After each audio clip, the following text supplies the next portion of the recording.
அனைவருக்கும் வணக்கம். என் பெயர் பாவண்ணா யமுனாஸ்ரீ.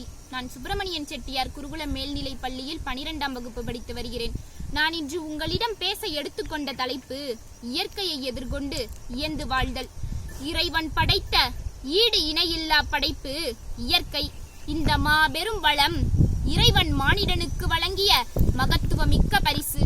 இயற்கை அன்னையின் வளங்களான மகத்துவமிக்க மலைகள், தனித்துவமிக்க காடுகள், நீடு புகழ் தரும் நீர்நிலைகள், ஆர்ப்பரிக்கும் அருவிகள், நிலமகளாம் நிலப்பகுதிகள் பாதுகாக்கப்பட வேண்டிய நிலை மாறி பாடைகளில் ஏந்தி செல்லும் தரிகெட்ட மனிதனின் நிலையால் இயற்கை அன்னையின் வாழ்க்கை கூடாரம் கூண்டோடு காலி செய்ய போகும் காலம் வெகு தொலைவில் இல்லை. ஓடப்பர்களும் எட்டக்காலிகளும் கயவர்களும் இயற்கை அன்னையின் சீர்மிகு வளமான ஓங்கி உயர்ந்து கம்பீரமாய் காட்சி தந்த மலை வளத்தை, இந்த தாயின் கருவறையை தாறுமாறாக கிழித்தெறிந்து குடைந்தெறிந்து கூறு போட்டு பல கோடி ரூபாய்க்கு விற்பனை செய்து கொண்டிருக்கின்றான். இதனால் மலைத்தாயின் உச்சி முகர்ந்து வெள்ளிக் கொடிகளாய் காட்சி தந்த அருவிகள் அடிசுவர் இல்லாமல் மங்கி போய்விட்டது. வனவளங்களை எலிப்பதால் என்ன நடக்குமோ என்று எண்ணி பார்க்கும்போது என் நெஞ்சம் நடுங்குகின்றது, என் இதயம் கனக்கிறது, என் கண்கள் பனிக்கின்றன. வனங்களை அழிப்பதால் புவி வெப்பமயமாதல் ஏற்பட்டு கடற்கரையோர நாடுகளும் நகரங்களும் அழியப் போகிறது. குறிப்பாக நம் சென்னை மாநகரம் 2030 அழிந்து லட்சோப லட்ச மக்கள் காவு கொள்ளப்பட இருக்கின்றார்கள்.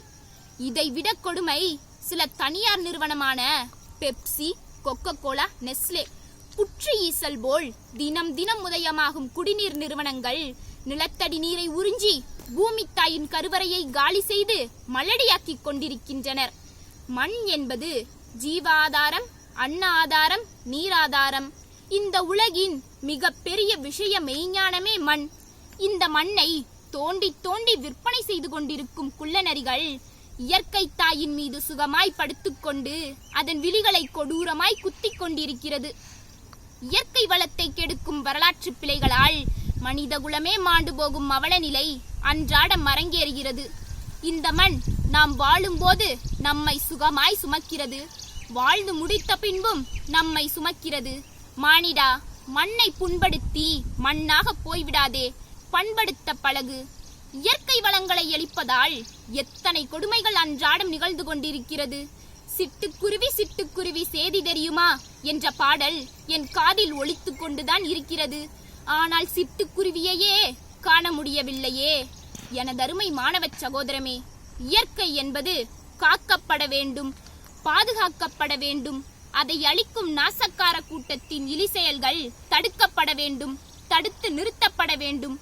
மானமுள்ள தமிழன், முற்கால தமிழன் அவனது வாழ்க்கை முறையை பின்பற்றினால் இயற்கை பாதுகாக்கப்படும்.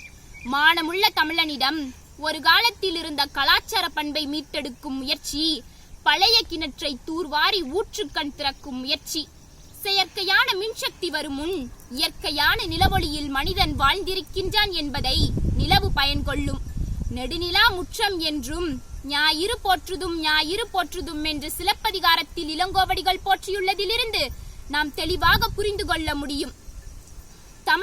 தமிழக வரலாற்றில் மன்னர்களின் பெருமையை பாருங்கள். கரையமைத்தான், கரை நெடுக மரம் வளர்த்தான், ஏரி குளம் அமைத்தான், நீர்நிலை பெருக்கினான், நீர்ப்பாசன முறையை சீர்படுத்தினான், கண்மாயமைத்தான், கால்வாயமைத்தான், இயற்கையோடு வாழ்வாங்கு வாழ்ந்தான், உன்னதமான உயிர்காற்றை சுகமாய் சுவாசித்தான், புத்துயிர் பெற்றான். ஆனால் கொடுமை கொடுமை, என்னதொரு கொடுமை பாருங்கள். இயற்கை அழிந்து வருகிறது, சுவாசிப்பதற்கு சுத்தமான காற்று இல்லை, நீருக்கான உலக யுத்தம் வரப்போகிறது. இதைவிட கொடுமை உங்கள் எல்லோருக்கும் ஒன்றை கூறிக்கொள்கிறேன். நாம் சுவாசிப்பதற்கு ஆக்சிஜன் குடுவையை தோளில் சுமக்கும் அவல நிலை வரப்போகிறது. இயற்கை வளத்தை பாதுகாக்க டாக்டர் அப்துல் கலாம் வங்காரி மாதாய் கண்ட கனவை நிறைவேற்றும் பொருட்டு குறைந்தது நாம் ஒவ்வொருவரும் 5 மரக்கன்றுகளையாவது நட வேண்டும். இயற்கை வளம் பாதுகாப்பு அமைப்பில் இணைந்து விழிப்புணர்வு ஏற்படுத்த வேண்டும். உண்மையான மக்களுக்கான அரசாங்கமாக இருந்தால் உயிர்காற்றை அதிகமாக பயன்படுத்தும் மாசுபடுத்தும் செல்வ சீமான்களுக்கு இயற்கை அழிப்பு வரி போட வேண்டும். உயிர்காற்றை உற்பத்தி செய்யும் வேளாண் தொழிலாளர்களுக்கு உயிர்காப்பு சலுகை மானியமாக அளிக்கப்பட வேண்டும். ஆகையால் நாம் அனைவரும் இயற்கையை நேசித்து இயற்கையை எதிர்கொண்டு அதனுடன் இயந்து வாழ இன்றே புறப்படுவோம், வெற்றி பெறுவோம் என கூறி விடைபெறுகிறேன். நன்றி, வணக்கம்.